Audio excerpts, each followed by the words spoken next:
அந்த திருமணம் பதிவு திருமணமா அல்லது சுயம்பரமா, இவை எல்லாவற்றையும் கடந்த பின்பு வாழ்க்கை என்று ஒன்று இருக்கிறதே.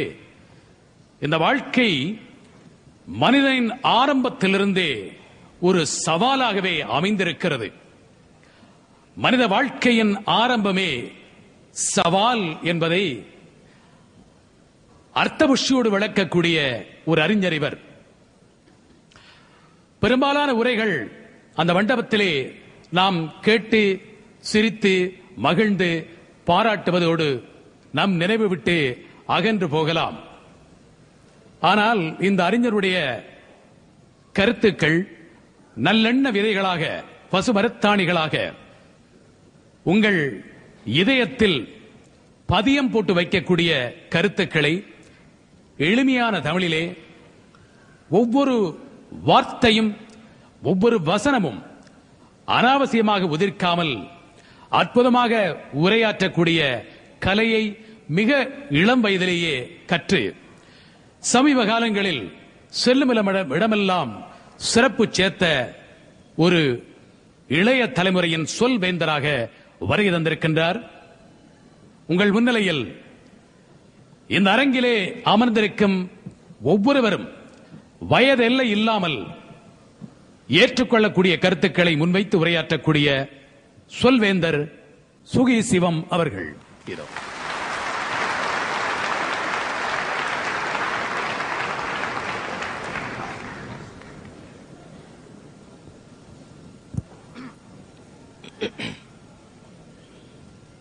அனைவருக்கும் என்னுடைய அன்பான வணக்கங்கள்.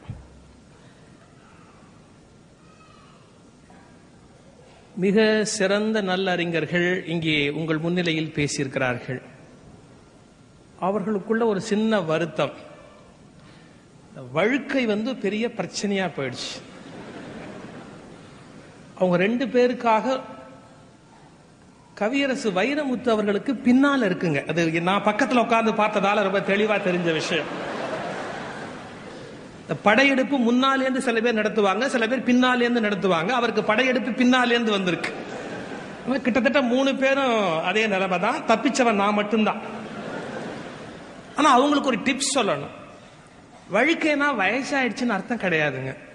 ரொம்ப இளமைக்கு தான் வழுக்கைன்னு பேர். எப்படின்னா இளநீ வாங்க போற போது சொல்லுவோம், என்ன இளசா வழுக்கையா கொடுப்பா அப்படின்னா இளநீல கேட்டு வழக்கம். அதனால ரொம்ப இளமையா இருக்கிறாங்க, அவங்களுக்கு வயசே ஆகல அப்படிங்கிறதுக்கு அதெல்லாம் ஒரு அர்த்தம். இந்த சவாலே சமாளின்னு எனக்கு ஒரு தலைப்பு கொடுத்தாங்களோ இல்லையோ, நிஜமாவே ஒரு சவால். இப்போ இன்னும் 2 பெரிய தமிழறிஞர்கள், கவிப்பேரரசு வைரமுத்து, இன்றைக்கு இசைத்தமிழுக்காகவே செங்கோலோச்சி கொண்டிருக்கிற ஒரு கவியரசர். அவர் யார்? இயல் தமிழுக்கு என்றே செங்கோலோச்சி கொண்டிருக்கிற ஒரு பேச்சுக்கு அரசர் சாலமன் பாப்பையா அவர்கள்.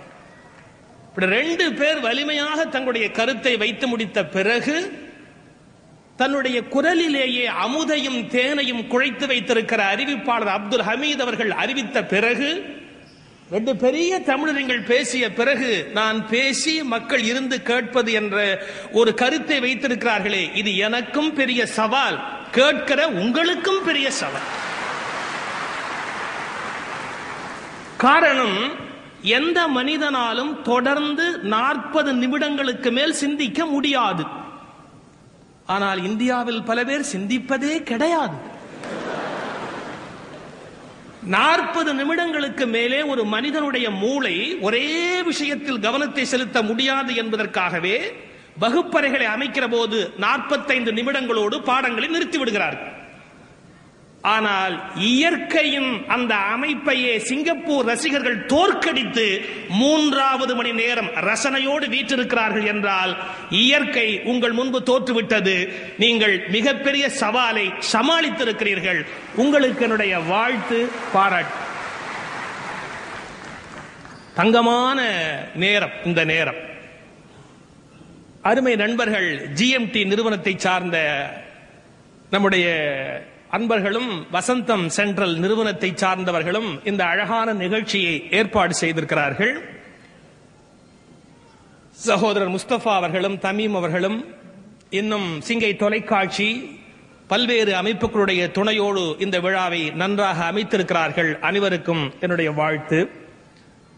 சில பேர் நடுவில் இப்படி நேரமாச்சே போலாமான்னு யோசிச்சா அவங்களுக்காக ஒரு சின்ன செய்தி சொல்லணும். நான் ஏன் இத தங்கமான நேரம் அப்படின்னு சொன்னேன்னா, இந்த தங்கத்துக்கு இருக்கிற சிறப்பே என்ன, இத ப்ராசஸ் பண்றதுன்னு தங்கத்தை நீங்க பிரிச்சு எடுக்கிற போது எப்படி எடுப்பார்கள், அது அப்படியே உருக்கி கொண்டே வருகிற போது அது மேல சில அழுக்குகள் எல்லாம் மிதக்கும். அந்த தங்கத்தை முற்றிலுமாக சுத்தம் பண்ணி பாறையிலேருந்து பிரிச்சு கடைசியா கொண்டு வர்ற போது அதுக்கு ஏன் தங்கம்னு பேர் வச்சாங்க அப்படின்னா, தங்குவது தங்கம், எல்லாம் போய் கடைசியாக தங்குவது தங்கம்.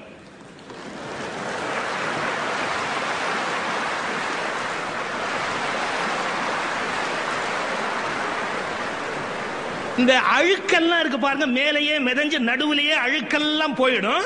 தங்கம் கடைசி வரைக்கும் தங்கினா தான் அது தங்கம்.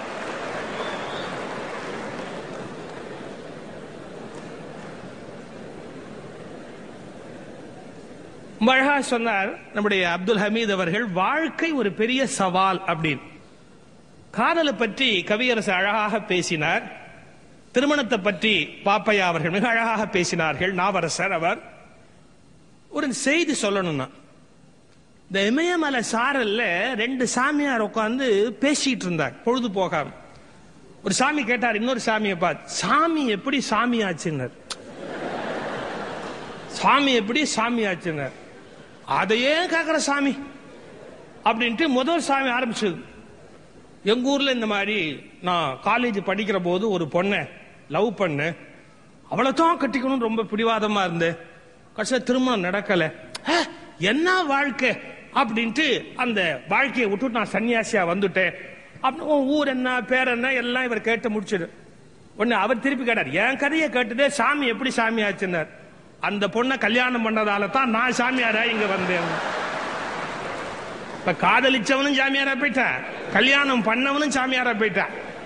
நான் என்ன சொல்ல வரேன், எந்த சந்தர்ப்பத்திலும் அப்படி சாமியாரா வாழ்க்கையில இருந்து எகிரி குதித்து ஓடாமல் வாழ்க்கையை சந்திக்கிறவர்களே மானமுடையவர்கள், வீரமுடையவர்கள், தைரியமுடையவர்கள். அப்படி வாழ்க்கையை சந்திப்பதற்கு தயாராக இருக்கு. காதலிப்பது தவறு இல்லை நண்பர்களே, காதலிப்பது தவறு இல்லை. காதலியுங்கள், ஒருவரை காதலியுங்கள். காதலில் தோல்வி வந்து விட்டால் கட்டு தாடி எதற்காக, ஒரு ஜோலனாப்பை எதற்காக, காதல் தோற்று விட்டது என்று சொன்னால் வாழ்க்கையை விட்டுவிட வேண்டுமா? ஒரு நண்பர் கவிதை எழுதுகிறார், கொலுசு சத்தம் கேட்ட போது உயிர்த்தேன், மெட்டி சத்தம் கேட்டதும் மரித்தேன். என்ன கல்யாணம் ஆனவங்க தான் மெட்டி போடுவாங்க. கொலுசு சத்தம் கேட்டதும் உயிர்த்தேன், மெட்டி சத்தம் கேட்டதும் மரித்தேன். எங்க கொலுசுலேருந்து மெட்டிக்குள்ளதான் வாழ்க்கையா? வாழ்க்கை அதுக்கு மேலேயே கிடையாதா? கொலுசுலேருந்து மெட்டிக்குள்ள வாழ்ந்து முடிச்சுடுறதா? அதுக்கு மேல வாழ்க்கையை பத்தி யோசிக்க வேண்டாமா?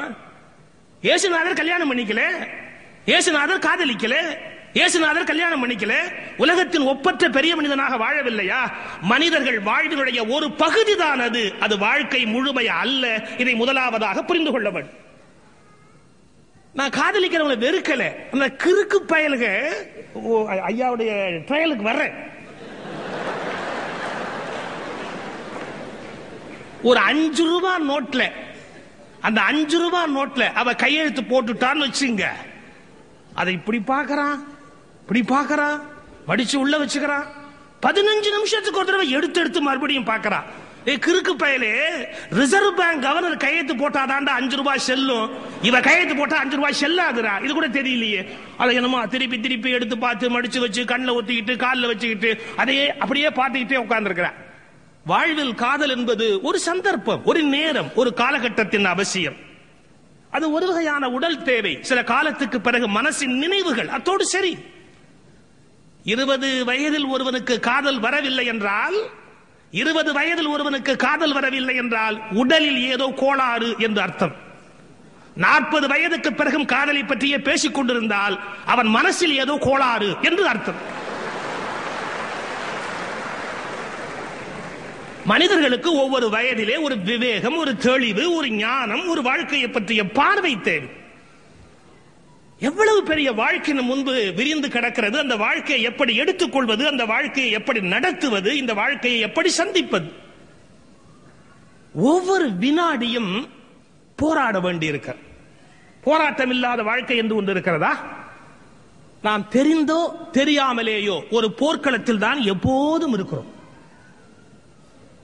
நான் வருகிற போது விமானத்தில் ஐயா பக்கத்தில் உட்கார்ந்து இருந்தார்கள். தப்பு, அவங்க பக்கத்துல நான் உட்கார்ந்து இருந்தேன். நான் தான் அங்க போய் உட்கார்ந்தேன். திடீர்னு ஒரு இருமல் இருமினார். என்ன, நான் இலங்கைக்கு போயிட்டு வந்த தம்பி, இந்த சளி அங்கேருந்து கொண்டு வந்ததுன்னு. இதெல்லாம் இறக்குமதி பண்ணுவாங்கிற விஷயமே எனக்கு அப்பதான் தெரிஞ்சது. அது வரைக்கும் சந்தோஷமா பேசிக்கிட்டு இருந்தானா, அப்புறம் கொஞ்சம் ஜாக்கிரதை ஆயிட்டேன். அந்த இலங்கை சளி இந்தியா வழியா என் மூலமா சிங்கப்பூர் வரைக்கும் வந்துடக்கூடாது அப்படின்னு நான் ரொம்ப எச்சரிக்கை ஆயிட்டேன். என்ன அர்த்தம்? நீங்கள் நன்றாக இருந்தால் கூட உங்களை நோக்கி பாக்டீரியாக்களும் வைரஸ்களும் படையெடுத்துக் கொண்டே இருக்கின்றன. ஒவ்வொரு நிமிடமும் உங்கள் உடலிலே இருக்கிற எதிர்ப்பு சக்தி அதோடு போராடி கொண்டே இருக்கிறது. நீங்கள் விரும்பினாலும் விரும்பாவிட்டாலும் ஒரு யுத்த களத்தில் தான் நாம் இருக்கிறோம். இந்த உடலை காப்பாற்றிக் கொள்ள, நோய்க்கிருமிகளில் இருந்து காப்பாற்றிக் கொள்ள ஒரு பெரிய சவால் நம் முன்பாக காத்திருக்கிறது. நம்முடைய எதிர்ப்பு சக்தி அதை சமாளித்துக் கொண்டே இருக்கிறது. வாழ்க்கை முழுவதுமே கணக்கு செய்து பார்த்தால் ஒரு யுத்த களம் தான், ஒரு போராட்டம் தான். நம்மளை வீழ்த்துவதற்கு ஒவ்வொரு செயல், ஒவ்வொரு கிருமி, ஒவ்வொரு விலங்கு, ஒவ்வொரு மனிதன், ஒவ்வொரு சந்தர்ப்பம் காத்துக் கொண்டிருக்கிறது. நாம் இதை எப்படி சந்திப்பது, எப்படி ஏற்றுக்கொள்வது? முதல் விஷயம், இது ஒரு பிரச்சனை அல்ல என்கிற ஒரு தெளிவை நமக்குள்ளே ஏற்படுத்திக் கொள்ள வேண்டும். நம்மால் எப்படின்னா பிரச்சனை இல்லாததையே பிரச்சனை ஆக்கிடுவோம். சில பேர் கேஷுவலா சில வார்த்தை சொல்லுவாங்க, அது பல பேருக்கு பிரச்சனையா தெரியும். நான் கோவையில் குடியிருந்த போது வீட்டுக்கு ஊருக்கு தள்ளி ஒதுக்குப்புறமா ஒரு வீடு கட்டினேன். என் வசதிக்கு அங்கதான் இடம் வாங்கி வீடு கட்ட முடிஞ்சது, கட்டினேன். அது பெரிய வீடுங்க. ஏன்னா எனக்கு ஜாதகத்திலே சின்ன வீடு கிடையாதுங்க, பெரிய வீடு. என்ன சிக்கலாகி போச்சு, ஆனா அடிக்கடி வெளியூர் போறவன், வீட்டுல அதிகமா இருக்க முடியாது, எப்ப பார்த்தாலும் வெளியூர் போயிட்டே இருப்பேன்.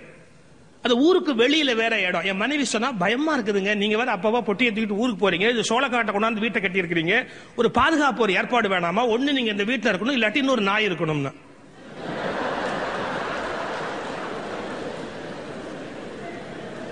அவ எதேச்சியா சொல்ற. நான் என்ன சொல்லணும், ரெண்டுல ஒண்ணு இருந்தா சர்த்தா, அது முடிஞ்சு போய் சில விஷயம்.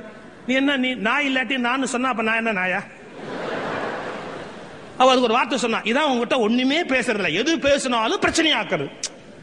கேஷுவலா ரெஃபர் பண்றா. இதை விட கொடுமை, ஆரம்பத்துல வாழ்க்கை ஆரம்பிக்கிறப்ப மனுஷனுக்கு என்ன வசதி இருந்தது? வீட்டுல ஃப்ரிட்ஜ் கிடையாது. வீட்டுல ஃப்ரிட்ஜ் கிடையாது. காலைல 4 மணிக்கு எந்திரிச்சு வெளில போறோம்னா ஒரு காஃபி வேணும். அதுக்காக முதல் நாளே பாலை எடுத்து தனியா வச்சிருப்பா, தண்ணிக்குள்ள வச்சிருப்பா. காலையில 4 மணிக்கு அந்த பால்ல காஃபி போட்டு கொண்டா அப்படி. இந்த நாய் என்னன்னா, எனக்கு முன்னாடி எந்திரிச்சு உட்காந்துக்கும். நான் காப்பி குடிச்சு அதுக்கும் ஆரம்பத்தில் நம்மளோட சமம்னு முடிவு பண்ணிடுச்சு இல்ல. நான் என்ன சாப்பிட்டாலும் அதுவும் சாப்பிடணும் வந்து பிடிவாதம் பண்ணு. நான் எந்திரிச்சு காப்பி குடிக்கிறது உட்கார்ந்து இருப்பேன். அது காப்பி அவ எடுத்துட்டு வரதுக்காக வந்தா அது முன்னாடி வந்து உட்காந்து வாழ வாழ எப்படி ஆட்டு. நான் என்ன நினைச்சேன், சரி இது ஏதோ வாழ ஆட்டுது, நாம குடிக்கிற காப்பியில கொஞ்சம் ஊத்துவோமே, இப்படி ஊத்த போனோம் பாருங்க. என் மனைவில கையை பிடிக்க, ஊத்தாதீங்க, அதுக்கு ஊத்தாதீங்க, ஏன்னா நேத்தைய பால், அதுக்கு உடம்பு கட்டு போகும்னா.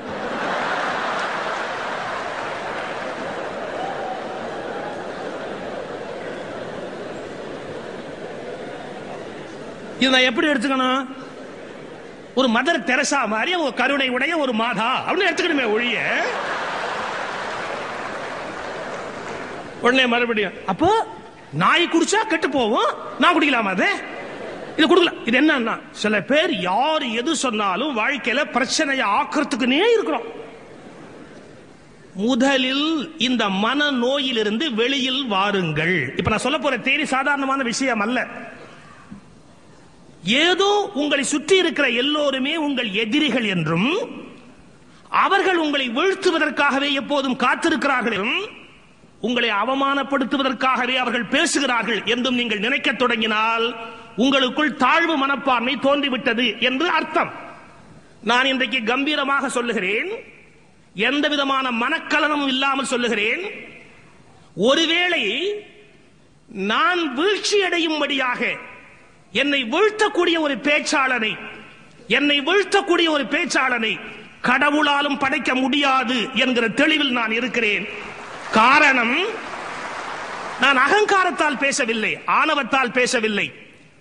என்னை வீழ்த்தக்கூடிய ஒரு பேச்சாளனை கடவுள் படைக்க மாட்டார். காரணம், கடவுள் மண்ணில் செய்ய வேண்டிய வேலை அவர் சார்பில் நான் செய்து கொண்டிருக்கிற காரணத்தினாலே என்னை வீழ்த்துகிறவரை படைப்பதற்கு கடவுளுக்கு தைரியம் வராது. நம்மில் பலர் கற்பனை எதிரிகளோடு போராடுகிறார்.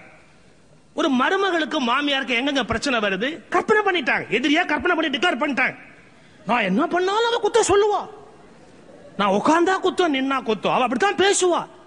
எப்படி பிறப்பிலேயே பூனையும் எலியும் பகையா இருக்கு, மனுஷன் பிறப்பிலேயே பகையா இருக்கிறானா?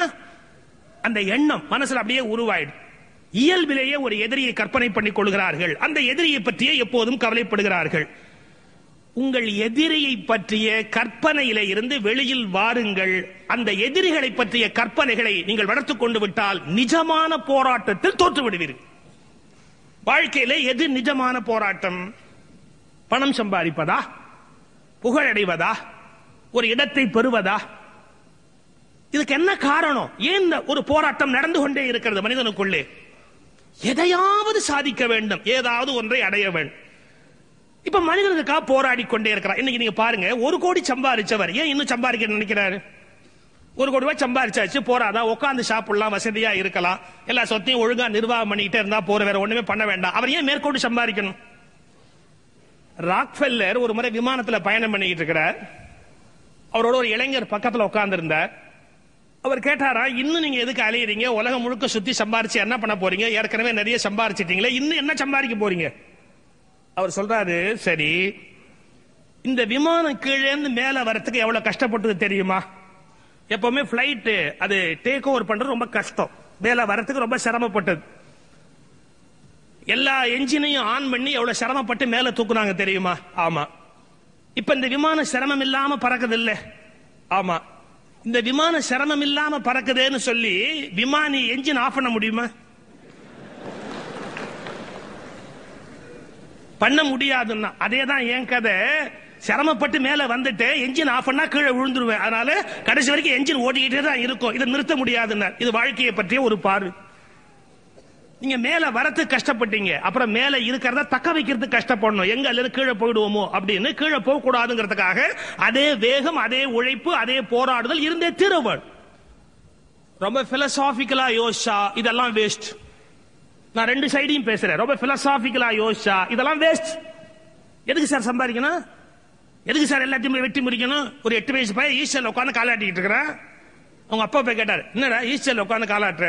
வேற எந்த சேர் இருந்தாலும் காலாட்டுவேன், இப்ப என்னங்கிற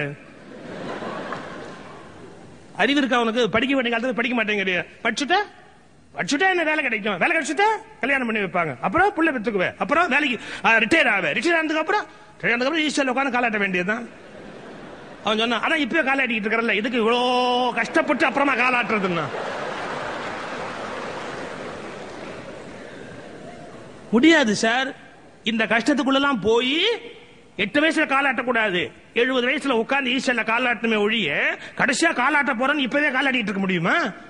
வாழ்க்கை என்பது நீங்கள் வகுத்துக் கொள்வது, வாழ்வது என்று தீர்மானித்து விட்டால் இந்த போராட்டத்துக்கு மனம் தயாராக இருக்க வேண்டும். எதுக்கு சம்பாதிக்கிறது, என்னத்துக்கு சம்பாதிக்கிறது யோசிச்சுக்கிட்டே இருந்தா முடிவு கிடையாது. சம்பாதிப்புன்னு தீர்மானம் பண்ணிட்டியா, சம்பாதிக்கிற வழிமுறையை பார். சம்பாத்திய வேண்டாம் தீர்மானம் பண்ணிட்டியா, மரியாதையா சன்னியாசம் போய் எங்க உட்காரணும் அங்க உட்காரு. இந்த வீட்டுக்குள்ள உட்கார்ந்து சன்னியாசம் பேசுறான் பாருங்க, அவனை விட ஆபத்தான ஆள் உலகத்துல கிடையவே கிடையாது. முதல்ல அவன் எல்லாருக்கும் ஒரு முடிவு கட்டணும். என்ன வாழ்க்கை சார், ஒண்ணு இல்ல, அப்புறம் என்ன வடை பஜ்ஜி போண்டா எதுக்கு திங்கிற? சும்மா புலம்பல். என்ன சார் லைஃப்ல ஒண்ணுமே இல்ல அப்படின்னு கோடி கோடியா காலி பண்ணிட்டு இருக்கிறான். இந்த லைஃப்ல ஒண்ணுமே இல்ல, ஒண்ணுமே இல்லன்னு எங்களுக்கு தெரியும், பட்டணத்தாருக்கு தெரியும், தாய்மானவருக்கு தெரியும், அன்னைக்கு தெரியும், எங்களுக்கு தெரியும். ஆனா தெரிஞ்சு போச்சுன்னா வெளியில போ, வீட்டுக்குள்ள உட்கார்ந்து பிலாசபி பேசிட்டு கழுத்தா இருக்காது. I am very practical. வாழ்க்கையில 2 கூறு இருக்குதுங்க. நீங்கள் வாழ்வின் உள்ளே ஜெயிக்க விரும்புகிறீர்களா, வாழ்வின் உள்ளே ஜெயிக்க விரும்புகிறீர்களா, இல்லை வாழ்க்கையை ஜெயிக்க விரும்புகிறீர்களா? வேற. வாழ்க்கையை ஜெயித்து வெளியில போறதுங்கிறது வேற, வாழ்க்கையில் ஜெயிப்பது வேறு, வாழ்க்கையை ஜெயிப்பது வேறு. நீங்கள் எந்த கட்சி என்று முடிவு செய்யுங்கள். வாழ்க்கையை ஜெயிக்க போகிறீர்களா, இல்லை என்றால் வாழ்க்கையில் ஜெயிக்க போகிறீர்களா? இந்த முடிவுக்கே வராதவர் பாருங்க, இவன் பயங்கர குழப்பவாதி. இவன் தான் எல்லா சிக்கலுக்கும் காரணம். சார், அங்க சுகீஸ்வரன் பேசுறாரு, நீங்க போவீங்களா? போவேன். ஏன் ஒரு மாதிரியா சொல்றீங்க? முடிஞ்சா போவேன். அப்போ போக மாட்டீங்களா? சொல்ல முடியாது. யாராவது கூட்டிட்டு போயிட்டா போயிடுவேன். சார், நீங்க போலேன்னா ஒரு ஹெல்ப் பண்ணு. என்ன, எங்க வீட்டுக்கு கீ உங்ககிட்ட கொடுத்துட்டு போவேன், என் பையன் வருவான், அந்த கீயை கொடுங்க. அப்படி சொல்ல முடியாது. நான் போனா போயிடுவேன்.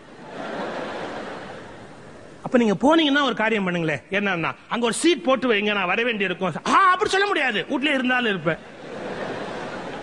அதாவது இவன் போறேன்னு இன்னும் முடிவு பண்ணல, போலேன்னு இன்னும் முடிவு பண்ணல. நான் ஒரே ஒரு கேள்வி கேட்கிறேன், நீ ஏன் இன்னும் உயிரோடு இருக்கிற?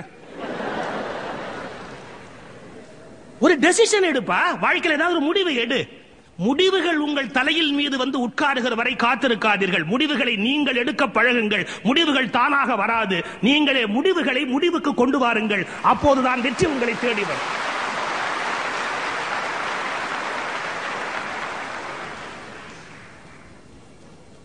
வாழ்வினுடைய ஒவ்வொரு கட்டத்திலும் நாம் ஏன் போராடுகிறோம்? இந்த உந்துதல் சக்தி எங்கிருந்து வந்தது? நான் சயின்ஸ் சொல்றேன், தப்பா நினைக்காதீங்க. இது ஓட்டப்பந்தயம் சார். வாழ்க்கை ஒரு ஓட்டப்பந்தயம். நமக்கு முன்னாடி ஒருத்தன் ஓடுறான், நம்ம தாண்டி ஓடி ஆகணும். ஆனா ஓடுற போது ஒருத்தர் நிறுத்தி, ஏன் ஓடுற, எதுக்கு ஓடுற, ஓடி என்ன பண்ண போற, இதெல்லாம் பேசாது. எனக்கு முன்னாடி ஒருத்தன் ஓடுறான், அவனுக்கு முன்னாடி நான் ஓடி ஆகணும். எதுக்கு ஓடுற, என்ன ஓடுறன்னு கேட்காத. எனக்கு முன்னாடி ஒருத்தன் ஓடணும், அவனுக்கு முன்னாடி நான் ஓடணும். அதான் வாழ்க்கை. ஓடி ஒரு இடத்தை பிடிச்ச ஆகணும். ஏன் ஓடுற கேட்காதீங்க. நான் அதுக்கு ரீசன் சொன்னேன். நம்ம வாழ்க்கையினுடைய முதல் இந்த பூமியில வந்து இடம் பிடிச்சோமே, நம்ம பிறந்தமே, அது எப்படி நடந்தது? ஒரு ஓட்டப்பந்தயம். சயின்ஸ் எத்தனை பேருக்கு தெரியுமோ எத்தனை பேருக்கு தெரியாதோ, நம்ம இந்த வாழ்க்கையில இடம் பிடிச்சோமே பூமியில வந்து ஓட்டப்பந்தயம். என்னன்னா, தாயும் தந்தையும் சந்தித்து ஒருவரோடு ஒருவர் கலந்த போது என்ன நடந்தது? தந்தையோட உடம்புல லட்சக்கணக்கான உயிரணு கிளர்ந்து எழுந்து தாயோட கர்ப்பப்பையை நோக்கி ஓடுது. நான் முந்தி நீ முந்தி, நான் முந்தி நீ முந்தி, இடம் பிடிக்கணும் அப்படின்னு சொல்லி ஒரு தந்தையின் உடம்பில இருந்து லட்சக்கணக்கான உயிரணுக்கள் ஓடி வந்து தாயின் கர்ப்பப்பையில் இடம் பிடிக்க நினைக்கின்றன. ஒன்றை மறந்து விடாதீர்கள், அந்த ஓட்டப்பந்தயத்தில் ஓடி வந்து நம்முடைய தாயின் கர்ப்பப்பையில் இடம் பிடித்த ஒற்றை உயிர் அணுதான் நாம்.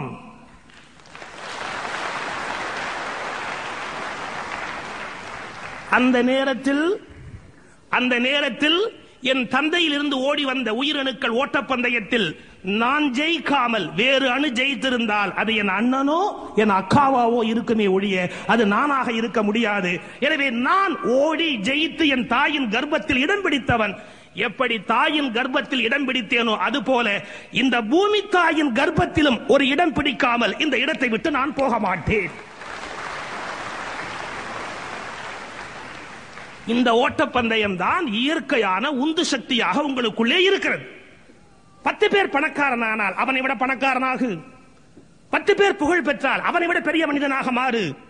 10 பேர் தலைவனானால் தலைவனை வீழ்த்தி விட்டு நீ தலைவனாக மாறு. இந்த ஓட்டப்பந்தயம் நடந்து கொண்டே இருக்கும். நண்பர்களே, ஓடுவதற்கு முடியாத உட்கார்ந்து விடுங்கள்.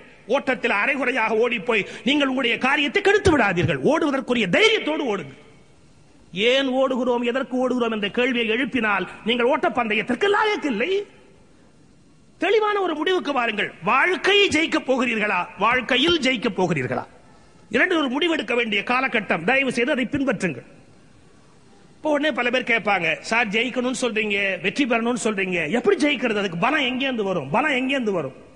வரும். எல்லா பலத்துக்கும் மூல சோர்ஸ், மூல காரணம் ஒன்னு இருக்கு. அது என்னன்னு,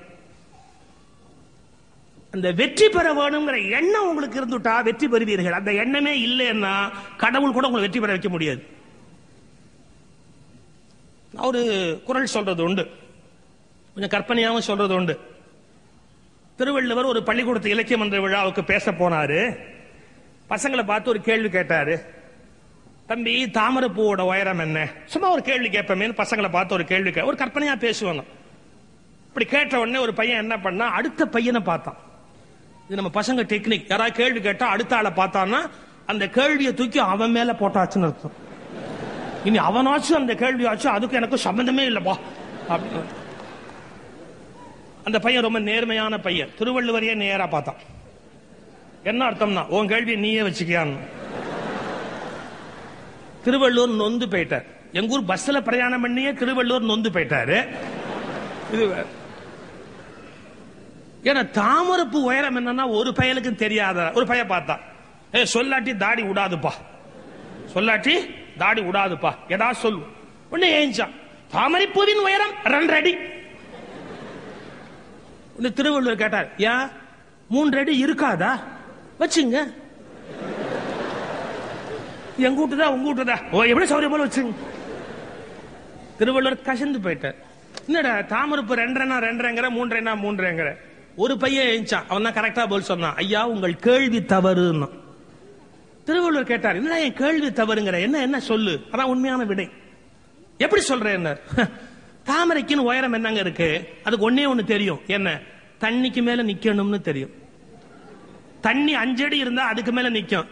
தண்ணி 50 அடி போனா அதுக்கு மேல போயிடும். தண்ணி 500 அடி போனா அதுக்கு மேல போயிடும். தண்ணீரின் உயரம் தாமரையின் உயரம். உட்கார போனா திருவள்ளுவர் நிறுத்தினார், இறப்பா தண்ணீரின் உயரம் தாமரையின் உயரம் தெரிஞ்சு போச்சு. வாழ்க்கையில் உன்னுடைய உயரம் என்ன? வாழ்க்கையில் உன்னுடைய உயரம் என்ன? அவன் அப்படியே நின்னான். இது உயரம்னு சொன்னா இங்க சிகரங்கள்னு தலை போட்டிருக்காங்களே, அதான் சிகரம்னா பீக். எல்லாத்துக்கும் ஒரு பீக் இருக்கு. என்ன பீக்னா, நம்ம ஒரு துறைக்கு போயாச்சுன்னா அந்த சிகரத்தை தொட்டாகணும். மலைக்கு மேல எண்ணாத்துக்கு ஏறுறது தத்துவம் பேசக்கூடாது. ஏறிட்டே மேல போய் நில்லு, இல்லாட்டி வராது, மலை கிட்டே வராது. வெளியில இருந்து வேடிக்கை பார்த்துட்டு போயிட்டே இரு. மலை கிட்ட வந்துட்டே ஏறிடு. ஒவ்வொரு ஃபீல்ட்ல ஒரு சிகரம் இருக்கு. என்ன சிகரம் இருக்கு? ஒரு நடிகர் ஒருத்தர் போறாரு, என்ன சிகரம்னு கேட்டான். அவர் என்ன பணம் கேட்கிறாரோ அதை கொடுக்கறதுக்கு என்னைக்கு ப்ரொடியூசர் தயாராகிறானோ பீக்ல இருக்கிறாரு அர்த்தம். 10 கோடி ரூபாய் கொடுத்தாதான் படத்துக்கு வருவாரு. 10 கோடி கொடுக்குறாங்க, அப்பவே ஏறி அடித்து போகும், கொடுத்துற. 10 கோடி ரூபாய் கொடுத்தாதான் வருவேன்னு ஒரு நடிகர் கேட்கிறாரு. அவர் டிமாண்ட் பண்ற பணத்தை ஒருத்தர் கொடுக்க தயாரா இருக்கிறாருன்னா அந்த நடிகர் பீக்ல இருக்கிறாருன்னு அர்த்தம். எங்களை மாதிரி சொற்பொழிவாளர் 10 கோடி கேட்க முடியுமா? கேட்டதான் கொடுத்துருவாங்களா? ஆனா எங்களுக்கு ஒரு பீக் இருக்கு. என்னன்னா 10 கோடி பணம் வராது. ஆனா என்றைக்கு நான் என்ன பேசுகிறேன் என்று 10 கோடி பேர் கேட்பதற்கு தயாராக இருக்கிறார்களோ அன்றைக்கு நான் சிகரத்தில் இருக்கிறேன்.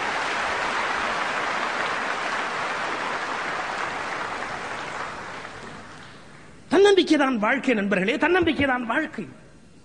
அந்த சிகரத்தை தொடாமல் போகக்கூடாது. இந்த சிகரத்தை எப்படி அடையிறது? அதான் திருவள்ளுவர் கேட்கிறார், உன்னுடைய பீக், உன் சிகரம் என்ன? தண்ணீரின் உயரம் தாமரையின் உயரம் தெரிஞ்சு போச்சுடா உனக்கு. தண்ணீரின் உயரம் தாமரையின் உயரம். வாழ்க்கையில் உன்னுடைய உயரம், வாழ்க்கையில் உன்னுடைய உயரம் அவனுக்கு தெரியல. திருவள்ளுவர் முடிச்சார், தண்ணீரின் உயரம் தாமரையின் உயரம், வாழ்க்கையில் நம்முடைய உயரம் நம்முடைய எண்ணத்தினுடைய உயரம். எண்ணங்கள் உயர்ந்தால் வாழ்க்கை உயரும், எண்ணங்கள் தாழ்ந்தால் வாழ்க்கை தாழும். இந்த இயற்கை நியதியை கடவுளால் கூட மாற்ற முடியாது. இந்த இயற்கை நியதியை இறைவனால் கூட மாற்ற முடியாது. எண்ணங்கள் உயர்ந்தால் வாழ்க்கை உயரும், எண்ணங்கள் தாழ்ந்தால் வாழ்க்கை தாழும். எப்படி எண்ணங்கள் உயர்ந்தா வாழ்க்கை உயர்கிறது, எண்ணங்கள் தாழ்ந்தா வாழ்க்கை தாழுகிறது? வாழ்க்கை என்பதே அபிப்பிராயம் தானே, அபிப்பிராயங்கள் தானே. எண்ணங்களை பொறுத்து தானே வாழ்வில் எல்லாரும் நிர்ணயிக்கப்படுகிறது. எண்ணம் தான் நம்முடைய கருத்து, எண்ணம் தான் நம்முடைய வாழ்வின் நிர்ணயம். நீங்கள் மிகப்பெரிய ஆளாக ஆக வேண்டும் என்றால் அப்படி ஆனதாக எண்ணுங்கள், ஆக வேண்டும் என்று எண்ணுங்கள். மிகச்சிறந்த ஆளாக உங்களை கற்பனை பண்ணிக் கொள்ளுங்கள். விழித்திருக்கிற போதே கனவு காணுங்கள். பல பேர் சொல்வார்கள் கனவு காண்பதா என்று. மறந்து விடாதீர்கள், கனவு கண்டவர்கள் தான் உலகத்தை மாற்றி அமைத்திருக்கிறார்கள். கனவு கண்டவர்கள் தான் உலகத்தை மாற்றி அமைத்திருக்கிறார்கள். இந்தியா அடிமையாக இருந்தது, இந்தியா அடிமையாக இருந்தது. அப்போது பாரதி பாடினார், பறையருக்கும் இங்கு தீய புலையருக்கும் விடுதலை விடுதலை விடுதலை. பாரதி கனவு கண்டான், இந்தியா விடுதலை பெற்றது. கனவு கண்டவர்கள் தான் உலகத்தை மாற்றி அமைத்திருக்கிறார். கனவு காணுங்கள், தைரியமாக கனவு காணுங்கள். நீங்கள் யாராக விரும்புகிறீர்கள், யாராக உயர விரும்புகிறீர்கள், யாராக மாற விரும்புகிறீர்கள், எந்த இடத்தை உலகத்தில் அடைய விரும்புகிறீர்கள், கனவு காணுங்கள். இன்றைக்கு பல பேர் கோழைகளாக கனவு காண கூட பயப்படுகிறார்கள். கனவு காண கூட பயப்படுகிறார்கள். ஏன் தெரியுமா? எங்கே தங்கள் கனவு நிறைவேறாமல் போய்விடுமோ என்று கனவு காண்பதற்கே பயப்படுகிறார்கள். தவறு. நிரந்தர வெற்றிக்கான உயர்ந்த கற்பனைகளையும் கனவுகளையும் வளர்த்துக் கொண்டால்தான் உங்களால் அந்த இடத்தை அடைய முடியும். எண்ணங்கள் தான் உங்கள் வாழ்க்கையை நிர்ணயிக்கின்றன. நான் நியாயம் சொல்லுகிறேன். இந்த உலகத்தை பற்றி, உலகத்தின் படைப்பை பற்றி 3 மத நூல்கள் என்ன சொல்லுகின்றன? இப்படி ஒரு உலகம் இருக்கட்டும் என்ற இறைவன் இப்படி ஒரு உலகம் இருக்கட்டும் என்று இறைவன் இந்த உலகத்தை படைக்கிறார். இப்படி இருக்கட்டும் என்று எண்ணுகிறார், உலகம் உண்டாகிவிட்டது. இதே கருத்தை நீங்கள் பைபிளிலும் பார்க்கலாம், திருக்குர்ஆனிலும் பார்க்கலாம். இப்படி ஒரு உலகம் இருக்கட்டும் என்று இறைவன் எண்ணுகிறார், இந்த உலகம் உண்டாகிவிட்டது என்று. இதை இந்து மத வேதங்கள் வேறு ஒரு வார்த்தையில சொல்லும், சங்கல்பம் என்று சொல்லும். சங்கல்பம் என்றால் சிறந்த கற்பனை, சங்கல்பம். சிறந்த கற்பனையிலே வேதம் சொல்லுகிறது. என்ன சொல்லுகிறது? இப்படி ஒரு பிரபஞ்சம் இருக்கட்டும் என்று இறைவன் சங்கல்பம் செய்கிறான், இந்த உலகம் உண்டாயிற்று. இந்து மதம், இஸ்லாம் மதம், கிறிஸ்துவ மதம் மூன்றுமே இது இறைவனுடைய எண்ணம் என்று சொல்லி இருக்கிறது. மறந்து விடாதீர்கள், இறைவனுடைய எண்ணத்தால் இந்த உலகம் உருவானது. உங்கள் எண்ணத்தால் உங்கள் உலகம் உருவாகும். இது இயற்கையின் நியதி. எனவே நீங்கள் யாராக ஆக விரும்புகிறீர்களோ, எந்த இடத்தை அடைய விரும்புகிறீர்களோ, எந்த நிலையை அடைய விரும்புகிறீர்களோ, அதை அடைவதாக எப்போதும் எண்ணிக்கொண்டே இருங்கள். நம்பிக்கையை இழந்து விடக்கூடாது. இன்னொன்று, மனிதர்கள் எங்கே சோர்வடைகிறார்கள்? அவர்களுக்கு ஒரு வகையான குழப்பம் இருக்கிறது, தயக்கம் இருக்கிறது, தாழ்வு மனப்பான்மை இருக்கிறது. சில பேர் நினைக்கிறாங்க, நான் பிறப்பிலேயே அதிர்ஷ்டம் இல்லாதவன், என் தலையில கடவுள் அப்படி எழுதிட்டார், நான் சமயவாதி, அடிப்படையிலே basically I am a religious man. நான் சொல்லுகிறேன், விதி என்பது கூட உங்கள் எண்ணங்கள் தான். விதி என்பது கூட உங்கள் எண்ணங்கள் தான். நீங்கள் என்ன விரும்புகிறீர்களோ அது உங்களுக்கு விதியாக எழுதப்படுகிறது.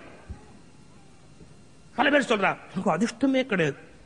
இன்னும் சாதாரணமாவே தோற்றம் கொஞ்சம் அசிங்கமா இருந்தா, கொஞ்சம் ஒரு மாதிரி விகாரமா, பார்க்க அவ்வளவு அழகா இல்லை அப்படின்னா, நமக்கு பர்சனாலிட்டியே இல்லப்பா, நம்மள யாரும் லவ் பண்ணுவோம், நம்மள யாரும் நேசிக்க மாட்டாங்க. அவங்க சொன்னாப்புல கருப்பா பிறந்துட்டாலே கூட சில பேருக்கு ஒரு தாழ்வு மனப்பாறை வந்துடும், நான் ரொம்ப கருப்பு அப்படின்னு. என்ன பெரிய கருப்பு?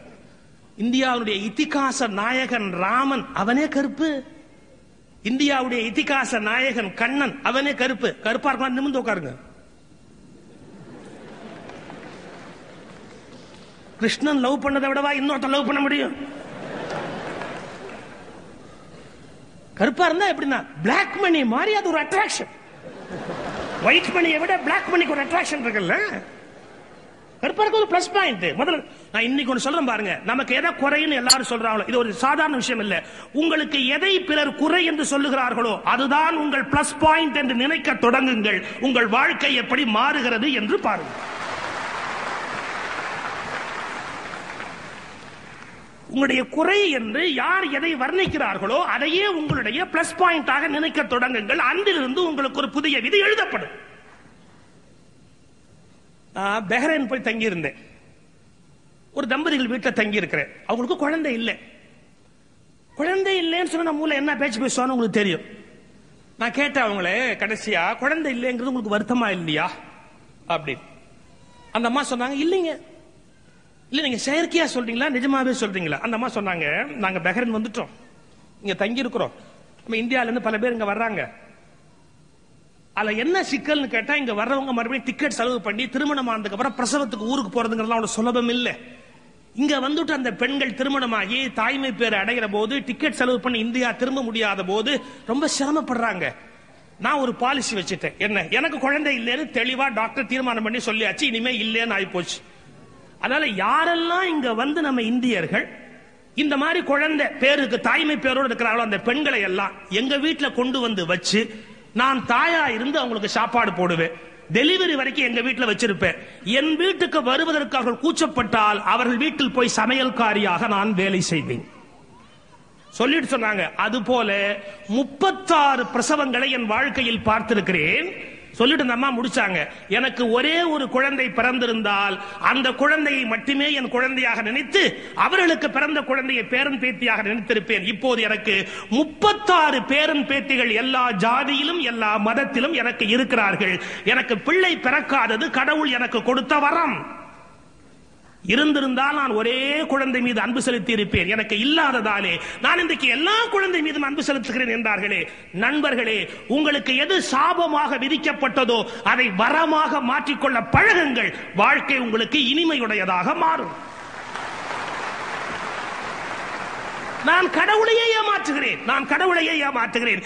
எனக்கு கடவுள் ஒரு சாபத்தை கொடுத்தால் நான் வரமாக மாற்றி அந்த கடவுளை கையெடுத்து கும்பிடுவேன். நீ எனக்கு ஒரு வரம் கொடுத்திருக்கிறாய், இதை விட பெரிய வரம் உலகத்தில் என்ன இருக்க முடியும்? எவையெல்லாம் நீ எனக்கு தந்திருக்கிறாயோ எவையும் சாபங்கள் அல்ல, அவைகளை வரங்களாக மாற்றுகிற சாமர்த்தியம் எனக்கு இருக்கிறது. ஒருவேளை என் தோட்டத்தில் முள் செடி வந்து விட்டால் நான் பயப்பட போவதில்லை. ஏன்? முள் செடியை வேலியாக்கி பயிரை உள்ளே வைக்கலாம் என்ற வித்தை எனக்கு தெரியும். எனவே முள் செடியை கொடுத்தால் கூட எப்படி பயன்படுத்த வேண்டுமோ அப்படி பயன்படுத்திக் கொண்டு வேலியாக மாற்றி விடுவேன். அந்த எண்ணங்களை கொண்டு நமக்கு எவையெல்லாம் குறைகளாக விதிக்கப்பட்டதோ அவற்றை வரங்களாக மாற்ற பழகவன். வேத காலத்துல அஷ்டாவக்கரர் அப்படின்னு ஒரு ரிஷி இருந்தாராம். வேத காலத்துல அஷ்டாவக்கரர்னா 8 கோணல் உடையவர். அவர் பிறக்கும் போதே உடம்பெல்லாம் திருகி போய் 8 கோணத்துல இருந்த அவர் உடம்பு அஷ்டாவக்கரர்னு பேர். அவர் ஒரு ராஜ சபைக்கு வர்றார், ஒரு சபைக்கு வர்றார். இந்த உலகத்தோட இயல்பு எப்படின்னா பர்சனாலிட்டியை பார்த்து முதல்ல முடிவு பண்ணும், குறைச்சு மதிப்பிடும், தோற்றத்தை வச்சு குறைச்சு மதிப்பிடும்.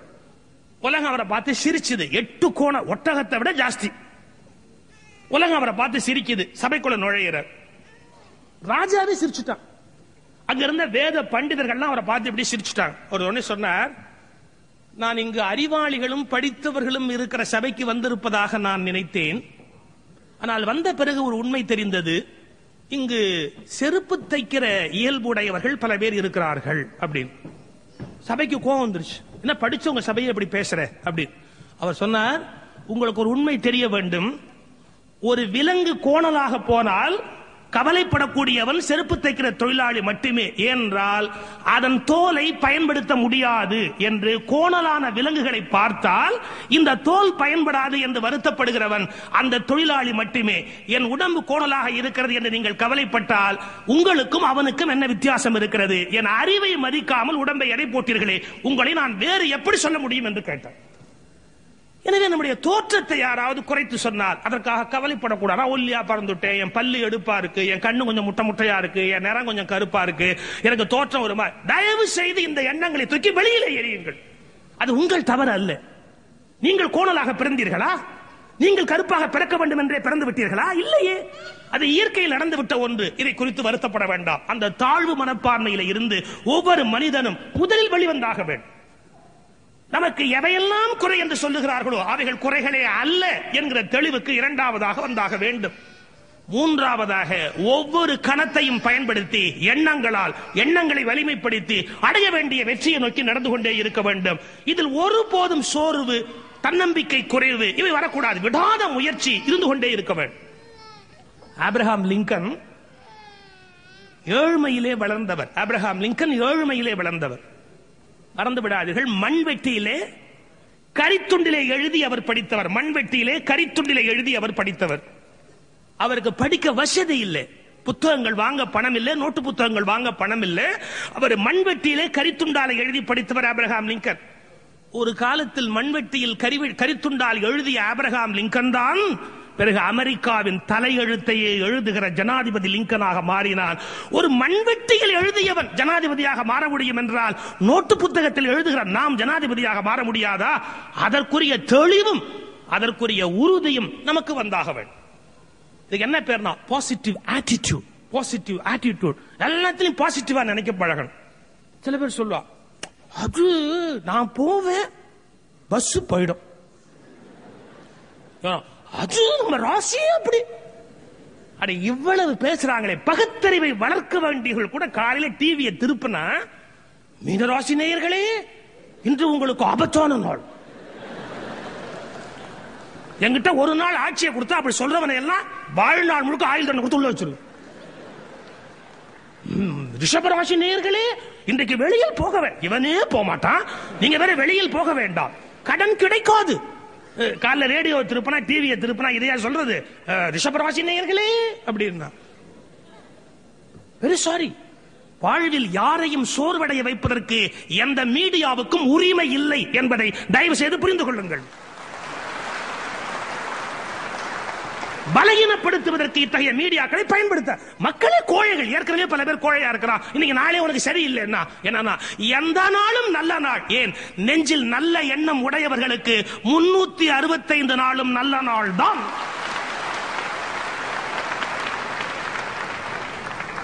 அந்த தைரியம், அந்த தெளிவு முதல்ல நம்ம சொல்றான். அது நமக்குன்னு ஒரு ஜாதகம், என்ன கல்யாண வீட்டுல உட்கார்ந்தா சார் பரிமாறிக்கிட்டே வருவான். எனக்கு முந்தின நாள் வரையில பாயசம் போடுவான். அப்புறம் பாயசம் தீர்ந்து போயிடும், உள்ள போயிடும். ஏன் மறுபடியும் வரமாட்டானா? வருவான். கரெக்டா நம்மளை விட்டுட்டு அடுத்த நாள்ல இருந்து ஆரம்பிப்பான். ஏன்னா கடவுள் எழுதிட்டார். ஏடா பாயசத்தை கூட தலையில எழுதுவார் அவர். முந்திரி பருப்பு எல்லாம் எழுதிருப்பாரு. 3 முந்திரி பருப்பு, 4 முந்திரி பருப்பு, 2 ஜவ்வரிசி, 3 சேமியா எழுதிருக்கிறாரு. அது என்ன சார், எனக்கு முந்தின நாள் வரைக்கும் பரிமாறுறான், அப்புறம் எனக்கு அடுத்த நாள்ல இருந்து ஆரம்பிக்கிறான். அது ஏன் சார் என்ன விட்டுட்டா? நீ அவ்வளவு இருட்டா இருக்கிற, லைட்டா இருப்பா, ஒரு 1000 வாட்ஸ் பல்பு போட்ட மாதிரி பளிச்சுன்னு இரு, உன்னை விட்டுட்டு போவானா? என்னன்னா, எண்ணங்கள் உங்களுக்குள் ஒளி அலைகளை உண்டு பண்ணுகின்றன. உங்கள் எண்ணம் பிரகாசமாக இருந்தால் நீங்களும் பிரகாசமாக இருப்பீர்கள். எனவே எண்ணங்களை வலிமைப்படுத்துங்கள், உங்களுக்குள் இருந்து ஒரு ஒளியை உண்டு பண்ணுங்கள். உங்களை மற்றவரால் புறக்கணிக்கவே முடியாது. அதை விட்டுட்டு பிரம்மா எழுதி விட்ட, அவருக்கு ஒரு வேலையே இல்லையா? உனக்கு பாயசல 3 முந்திரி விற்பனை எழுதுறதா ஒரு வேலை சொல்றான். நமக்கு அதான் அதிர்ஷ்டம். ஏன் கூப்பிட்டு இந்தாப்பா பாயசம், நான் ஒருத்த உயிரோட தெரியல ஓட்டுப்பா. கேளுங்களேன், என்ன தயக்கம் தயக்கம் தயக்கம் தயக்கம். வாழ்வது எங்க போனாலும் தயக்கமா? தயக்கத்தை விட்டாதான் சார் வெற்றி பெற்று மேல வர முடியும். எவ்வளவு தயங்கி கொண்டே இருப்பது வாழ்க்கையிலே. இந்த தாழ்வு மனப்பான்மை தவிர இதை விட முக்கியமான சீக்ரெட் ஆஃப் லைஃப், வாழும் தி ஆர்ட் ஆஃப் லிவிங், வாழும் கலை பல பேருக்கு நீங்க தெரியல. என்னன்னு, எதை மிஸ் பண்ணிட்டோமோ அதை பெருசா எடுத்துக்கிறது. எப்படின்னா, அப்பவே என்ன பெண்கள் வீட்டுல கூட பேச சொல்லுவாங்க. என்ன சிதம்பரத்துல கேட்டாங்க, மதுரையில கேட்டாங்க, என்ன கோயம்புத்தூர்ல கேட்டாங்க, எங்க அப்பா என்ன கொண்டாந்து மெட்ராஸ்ல தள்ளிட்டார். ஏனால் என்ன வருத்தம்? இந்த ஆளுக்கு காலையில 6 மணிக்கு காப்பி வேணும், இவருக்கு 6 மணிக்கு காப்பி வேணும்னா 5 மணிக்கெல்லாம் நான் எந்திரிச்சு டிகாக்ஷன் போட்டாதான் ஃபர்ஸ்ட் டிகாக்ஷன் நான் குடிச்சுட்டு 2வது டிகாக்ஷன்ல இந்த ஆளை காப்பி கொடுக்கலாம். ஏன்னா மதுரையில கேட்டாங்க, கும்பகோணத்துல கேட்டாங்க, திருச்சியில கேட்டாங்க, எல்லாத்தையும் விட்டு மெட்ராஸ் தட்ட. அந்த அம்மாக்கு ஒண்ணு தெரியாது. என்னன்னா, அந்த கும்பகோணத்துல இருக்கிறவன் 5:30க்கு காப்பி குடிப்பான், இவனாவது 6 மணிக்கு குடிக்கிறான், அவன் 5:30க்கு குடிப்பான். இது எவ்வளவு பெரிய அவஸ்தை. அப்ப 4:30க்கு ஏஞ்சி இந்த மாதிரி காப்பி போட்டிருக்கணும். தப்பிச்சு நம்ம இதை மெட்ராஸுக்கு வந்துட்டோமா? இது லைஃப் நல்லது எடுத்துக்கலாமா இல்லையா? என்ன தெரியுமா அதுக்கு சொல்றான் அந்த நோய்க்கு? Missed opportunities. வாழ்க்கையில் இழந்த சந்தர்ப்பங்களை எண்ணியே புலம்புகிறார்கள். நண்பர்களே, இன்றைக்கு நான் உங்களை உரிமையோடு கேட்டுக்கொள்கிறேன், வாழ்க்கையில் இழந்தவற்றை பற்றி கவலைப்படாதீர்கள். இனி அவற்றை நீங்கள் மாற்றி அமைக்க முடியாது. அவை செத்தொழிந்தவை, அவை போய் ஒழிந்தவை. புதிய வாழ்க்கைக்கு தயாராக இருங்கள். இன்று புதிதாய் பிறந்தோம். பாரதியுடைய வார்த்தை. நான் வேடிக்கைக்கு சொல்லவில்லை, நான் வேடிக்கைக்கு சொல்லவில்லை, அகங்காரத்தோடும் சொல்லவில்லை. வாழ்க்கையில் என் பேச்சை கேட்கிறவர்கள் அதிர்ஷ்டசாலிகள். புண்ணியம் இருந்தால் ஒழிய என்னுடைய பேச்சை அவர்களாலே கேட்க முடியாது. அதற்குரிய வாய்ப்பு இருந்தால் மட்டுமே இதை கேட்க முடியும். நான் உறுதியாக நம்புகிறேன். இன்று புதிதாய் பிறந்தோம். நேற்றோடு செத்தொழிந்தவை பற்றி கவலைப்படாதீர்கள். அவை புதைக்கப்பட்டவை. அதை போஸ்ட்மார்ட்டம் செய்கிற வேலை நம்முடைய வேலை அல்ல. தவறவிட்ட வாய்ப்புகளுக்காக இயங்காதீர்கள். மிஸ்டர் ரோட், நீங்க ரோட்ல போறீங்க, இப்படியும் போயிருக்கலாம், இப்படியும் போயிருக்கலாம். நீங்க இந்த ரோடு எடுத்துட்டீங்க, கார்ல இந்த ரோடு எடுத்துட்டீங்கல்ல, போங்க. அந்த ரோட்ல போயிருந்தோம், இப்படி 100 வாய்ப்பு இருக்கு. போயிருந்தா வாழ வேண்டாமா? அப்படி இருந்தா நல்லா இருந்திருப்போமோ, இப்படி இருந்திருந்தா நல்லா இருந்திருப்போமோ, எங்க உட்கார்ந்தா அதேதான் நிலைமை. வந்துட்டோம்ல, இதை ஜெயிக்கிறதுக்கு பாருங்க. அப்படி போயிருந்தா இதுக்கு முடிவே கிடையாது. ஒரே ஒரு செய்தி சொல்றேன். வாழ்க்கையிலே நிகழ்காலத்துல வாழ பழகுங்கள். என்ன நிகழ்காலத்துல வாழ்வது? பல பேர் கடந்த காலத்துல இருக்கிறான், இல்ல ரொம்ப எதிர்கால கற்பனை இருக்கிறான். நான் எதிர்கால கனவுகள் வேணும்னு சொன்னேன், ஆனா கனவுலயே மிதக்க கூடாது. கனவுகளும் வேணும், நிகழ்காலத்துல வாழவும் தெரியணும். அதான் தி ஆர்ட் ஆஃப் லிவிங். வாழ்க்கையுடைய பெரிய சவால். எதிர்காலத்தை பற்றிய கனவு இருக்கணும், நிகழ்காலத்துல வாழ பழகணும். அது என்ன எதிர்காலம், நிகழ்காலம், கடந்த காலம்னா? பல பேர் நீங்க பேசுனீங்கன்னா நிகழ்காலத்துல இருக்க மாட்டாங்க. நாங்க சென்னையில இருந்து குத்தாலத்துல குளிக்கிறதுக்கு போனோம். இப்ப மெட்ராஸ்ல இருக்கோம், குளிக்கணும்னா குத்தாலம் தான் போகணும். மெட்ராஸ்ல குளிக்கவே முடியல, குற்றாலத்துக்கு போனோம். ஒரு டாடா சுமோ கார் எடுத்துக்கிட்டு ஒரு 7-8 பேர் குற்றாலம் போய் இறங்கணும். வண்டியை நிறுத்திட்டு எல்லாம் ரொம்ப அழுக்கா. குற்றாலத்தில் குளிக்கிறதுக்கு எதனா குவாலிஃபிகேஷன்? அழுக்கா. குற்றாலம் போய் குளிக்க போனோம். ராத்திரி கொஞ்சம் லேட் ஆகி போச்சு, நாங்கள் போய் சேரும்போது லேட் ஆகி போச்சு. போய் அருவியில நின்னோம், குளிக்கலாம் அப்படி. இங்க கூட வந்ததில் ஒரு பையன் படுச்சல், சீக்கிரம் குளிச்சுட்டு வாங்கப்பா. சீக்கிரமா குடிச்சிட்டு வாங்கப்பா, இட்லி கடை மூடிடுவான், இட்லி கடை மூடிடுவான். அதாவது குளிக்க விட மாட்டேங்கிறான். சீக்கிரமா குடிச்சிட்டு வாங்கப்பா, இட்லி கடை முடிவான், சாப்பிட முடியாம பட்டினா கிடக்கணும், இட்லி கடை முடிவான்பா, சீக்கிரமா வாங்கப்பா. ஒருத்தனுக்கு எரிச்சல் தாங்கல. ஏய் இட்லியே தின்னது இல்லையாடா? அவன் திருப்பி கேட்டான், ஏய் நீ குளிச்சதே இல்லையாடா? இவனை கூட்டிட்டு குத்தாலம் போலாமா? நீங்க சில பேர் பாருங்க, வீட்ல நீங்க புறப்படுற வரைக்கும் இங்க வரணும் வரணும் வரணும் அனத்துவான். வந்த உடனே எப்ப புறப்படலாம், எப்ப புறப்படலாம், எப்ப போற, எதுக்கு வர்ற? எங்க இருக்கிறியோ அங்க இருக்க பழகு. எங்க இருக்கிறாயோ அங்க பூரணமாக இரு. நீ எங்க இருக்கிறாயோ அங்க பூரணமாக இரு. அப்பதான் வாழ்க்கை அனுபவிக்க முடியும். அதை விட்டுட்டு புறப்படுற வரைக்கும் இங்க வந்தோன்னு இன்னொன்னு. சரி இவன் இவ்வளவு அனத்தலாம் பாருங்க, இட்லி கடை மூடிடுவான்னு. சரின்னு குளிச்சுட்டு இட்லிக்கு போய் உட்கார்ந்தா, சீக்கிரமா சாப்பிடுங்கப்பா, பால் கடை மூடிடுவான்றான். எதையுமே அனுபவிக்கலீங்க. அடுத்தது அடுத்தது அடுத்தது போயிட்டே இருக்கிறானே ஒழிய இதை எப்ப அனுபவிக்கிறது? உங்கள் கையில் நான் சொல்லுகிற வார்த்தை சாதாரணமானதல்ல. உங்கள் கையில் என்ன கிடைத்திருக்கிறதோ முதலில் அதை ஆனந்தமாக அனுபவிக்க பழகுங்கள். இந்த அனுபவம் இல்லாதவர்கள் வாழ்க்கையை தோற்று விடுகிறீர்கள்.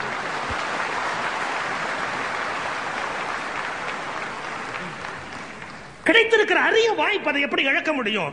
வாய்த்தது நம் தமக்கு இது ஒரு மானுட பிறவி. இந்த பிறவி விட முடியுமா? இந்த பிறவில என்ன கிடைச்சிருப்போ முழுமையாக பார்க்க வேண்டாமா? இது யாருன்னா கடந்த காலம், எதிர்காலம். அப்ப பார்த்தாலும் எதிர்காலத்தை பத்தி பேசுறது. அடுத்தது அடுத்தது அடுத்தது அடுத்தது இதை ஒண்ணுமே அனுபவிக்கல. இன்னொரு கேஸ், அது கடந்த காலம். In 1932 who asked you? In 1932 வரவே மாட்டான் மாதிரி ரொம்ப எரிச்சல்ல. ஏன்னா வேற வருஷமே தெரியாதான்னா. In 1922 மறுபடியும் ரீவைன்லயே போறான் சார். ஃபாஸ்ட் ஃபார்வர்டுக்கே வர மாட்டேங்கிறான், பின்னாடியே போறான் பாட்டுக்கு. என்ன 1932 அவன் சொல்றான், காலம் ரொம்ப கெட்டு போச்சு சார். கெடுத்தவனே சொல்றான்.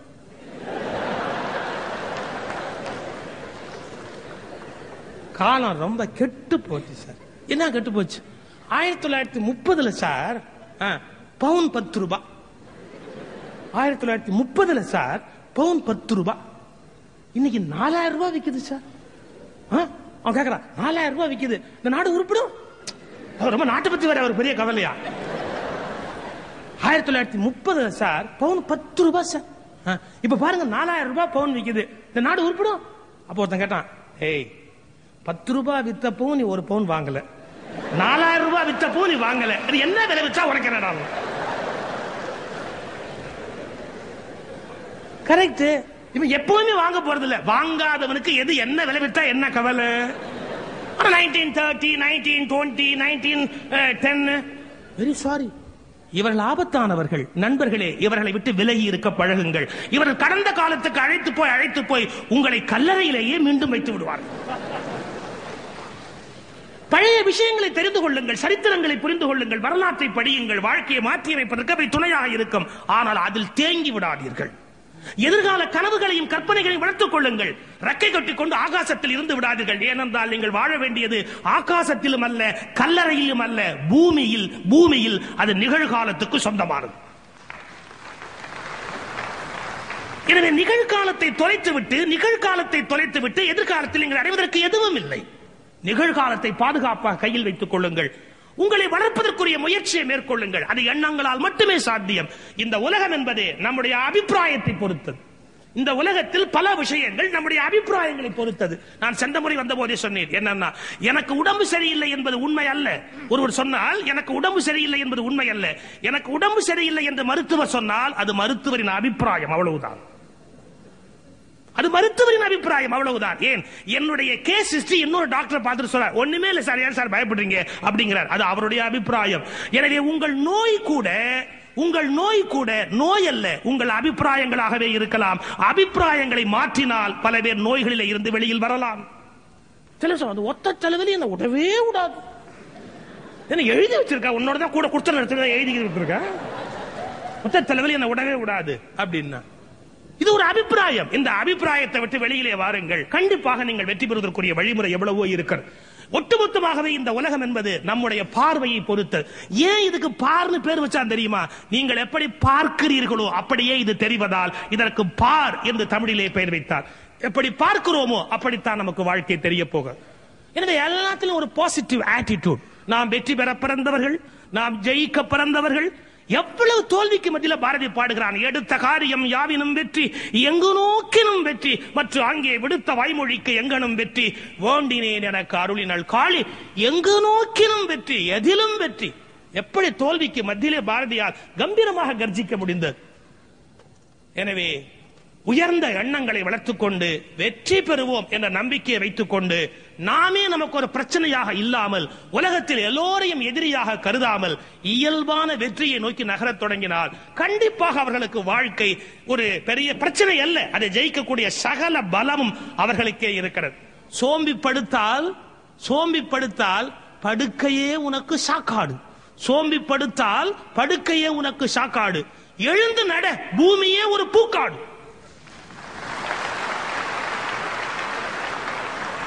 சோம்பிப்படுத்தால் படுக்கையே உனக்கு சாக்காடு, எழுந்து நட, பூமி ஒரு பூக்காடு. அதை அனுபவிப்பதற்கு புறப்படுவோம். வாழ்க்கை நம்மாலே வெல்ல முடியாத ஒரு பெரிய சவால் அல்ல. அது நம்முடைய கைக்குள் அகப்பட்டிருக்கிற அருமையான ஒரு பொற்கிண்ணம், ஒரு அருமையான அனுபவம். இந்த எண்ணத்தை நீங்கள் மாற்றி அமைத்துக் கொண்டு இன்று புதிதாய் பிறந்தோம் என்ற எண்ணத்தோடு அந்த எண்ணத்தை உங்களுக்குள் விரித்துக் கொண்டு விட்டால் உங்களுக்கு ஒவ்வொரு நாளும் இனிய நாள், இந்த நாள் ஒரு இனிய நாள் என்று சொல்லி வணங்கி விடைபெறுகிறேன். வணக்கம்.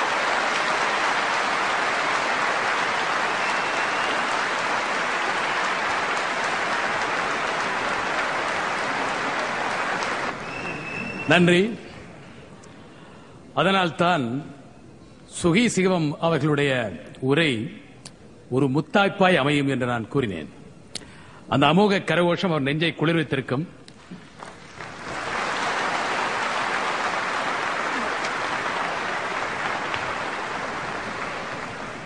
இந்த விழா ஆரம்பமான வேளையிலிருந்து அவர் மனம் கொஞ்சம் அலைபாய்ந்து கொண்டிருந்தது, கொஞ்சம் தவித்துக் கொண்டிருந்தார். அவர் மனதில் ஒரு கேள்விக்குறி. பசி வந்திட பத்தும் பறந்துவோம் என்பார்கள். ஆனால் நான் அவருக்கு சொல்லாமல் சொன்னேன், செவிக்குணவு இல்லாத போதுதான் வயிற்றுக்கும் சிறிது ஈயப்படும் என்று.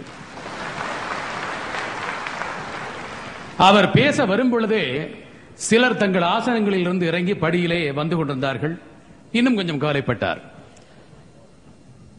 ஆனால் அவர்கள் இயற்கை அழைத்து சிரம பரிகாரம் தான் செய்து கொள்ள போகின்றார்கள் என்பதை அவர் அறிந்திருக்கவில்லை. ஆனால் நம்பிக்கையோடு சொன்னேன், சிங்கப்பூரிலே தமிழ் தாகம் மிக்கவர்கள், தமிழின் பெருமை உணர்ந்தவர்கள், தமிழை அக்கறையோடு தமிழ் வளர தமிழில் பேசுவோம் என்ற உணர்வோடு இருப்பவர்கள் நிச்சயமாக உங்கள் உரையை 11 மணி ஆனாலும் ரசிப்பார்கள் என்று சொன்னேன்.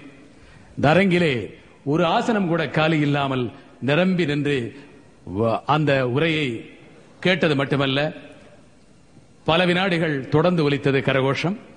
ஆகவே நாளைய பொழுதை உங்களால் நம்பிக்கையோடு ஆரம்பிக்க முடியும் என்று நானும் நம்புகின்றேன். அடுத்த கேள்வி சுகி சிவம் அவர்களிடம். நம் எண்ணங்களை உயர்த்தினால் நம் வாழ்க்கை உயரும் என்று கூறினீர்கள். நம் எண்ணங்களை, உயர்ந்த எண்ணங்களை பின்தொடர்ந்தும் நம்மில் பலர் அவற்றை பின்தொடர முயற்சித்தும் கூட வெற்றி பெற முடியாமல் தவிக்கின்றோமே, இதை எப்படி தவிர்ப்பது ஐயா என்று மீண்டும் கேள்வியை புதுப்பித்திருக்கின்றார்கள். உங்கள் பதில்?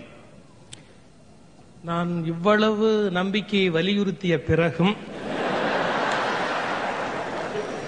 ஒருவருக்கு ஒரு அவநம்பிக்கை இருக்கிறது.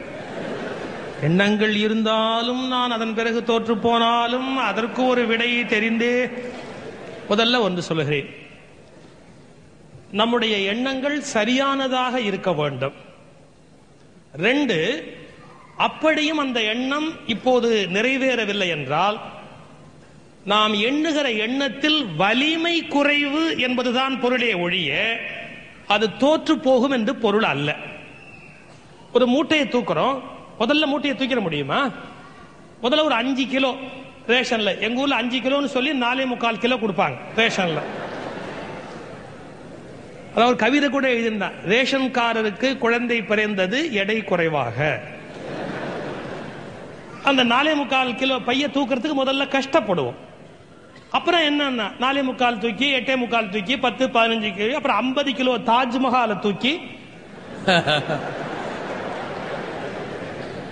அப்புறம் 75 கிலோ சக்கரை மூட்டை அப்படியே தூக்கிடுறாங்க. முதல்ல முடியாது.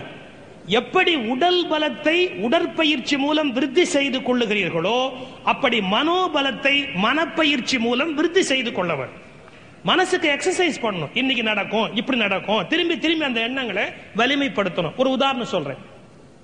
எண்ணங்கள் முயன்றும் உங்கள் எண்ணம் சரியா இருக்கும் என்று சொன்னால் உங்களுக்கு பிறகாவது நடக்கும். ரொம்ப ஆச்சரியமான விஷயம். எப்படின்னா, ஒரு அழகான ஆண்டாள் பாசுரத்தை அருமை கவிஞர் அவர்கள் இங்கே பேசினார்கள். ஆண்டாள் திருமாலிருஞ்சோலை அப்படிங்கிற கோயில் பெருமாள் மேல ஒரு பாட்டு பாடினா அவளுக்கு ஒரு ஆசை வந்துருச்சு. மாலிரும் சோலை நம்பிக்கு 100 தடா நிறைந்த வெண்ணெய், 100 தடா நிறைந்த அக்கார அடிசில்னா, கோயில்ல நைவேத்தியமா 100 அண்டா சக்கரை பொங்கல், 100 அண்டா வெண்ணெய் கொடுக்க முடியுமா? அவங்க அப்பா யாருன்னா கோயில்ல பூஜை பண்ற ஒரு கோயில் பட்டர். இவ கொடுக்கறேன்னு சொல்றது அமுல் பட்டர். எங்கேயாவது 100 அண்டா வெண்ணைய ஒரு கோயில் பட்டாச்சாரியார் பொண்ணால கொடுக்க முடியுமா? முடியாது. ஆனா சொல்லிட்டு போயிட்டா, இதனால கொடுக்கதான் முடியல. சொல்றேன், மாலிரும் சோலை நம்பிக்கு 100 தடா நிறைந்த வெண்ணெய், 100 தடா நிறைந்த அக்கார அடிசில் சொன்னேன். கொடுக்க முடியல, சொல்றேன்னா. எப்ப நடந்தது தெரியுங்களா? ராமானுஜர் என்ற ஒரு பெரியவர் பின்னால வந்து திருமாலிருஞ்சோலை கோயில்ல போய் சாமியை கும்பிடுற போது இந்த பாசுரத்தை சொன்னார்கள். அவர் அழுதுட்டார். ஆஹா, ஆண்டாள் ஆசைப்பட்டு 100 அண்டா சக்கரை பொங்கல் 100 அண்டா வெண்ணெய் கொடுக்கல, இப்ப நான் வசதியா இருக்கிறேன் கொடுக்கிறேன்னு அதே பெருமாளுக்கு 100 அண்டா சக்கரை பொங்கல் 100 அண்டா வெண்ணெய் கொடுத்தார் என்பது வரலாறு. அப்ப என்னன்னா, உங்கள் எண்ணங்கள் வலிமையாக இருந்தால் உங்களுக்கு பிறகும் அது நிறைவேறும். எனவே எண்ணங்களை தோற்கடிக்க முடியாது. அந்த நேரத்தில் கொஞ்சம் வலிமை குறைவாக இருக்கலாம். அவர்களுக்கு ஒன்று சொல்லுகிறேன், அந்த எண்ணங்களை திரும்ப திரும்ப திரும்ப நினையுங்கள். நீங்கள் பலமுறை நினைத்தால் எப்படி ஒரு பளுவை தூக்க உடற்பயிற்சி ஆகிறதோ அதுபோல் ஒரு எண்ணத்தை நம்முடைய மனம் சுமக்க சுமக்க சுமக்க மனம் பலமுடையதாக ஆகும். நம்முடைய செயல் வெற்றி பெறும். அந்த நேயருக்கும் அவருடைய எண்ணம் வெற்றி பெறட்டும் என்று என்னுடைய மன உறுதியையும் இறைவன் மீது உள்ள நம்பிக்கையை வைத்து உங்கள் எண்ணம் வெற்றி பெறட்டும் என்று வாழ்த்தி விடைபெறுகிறேன். வணக்கம். ஆகவே அந்த கேள்வியை கேட்ட இளைஞர் நாளைய பொழுதை நம்பிக்கையோடு ஆரம்பிப்பார் என்று நம்புகின்றோம்.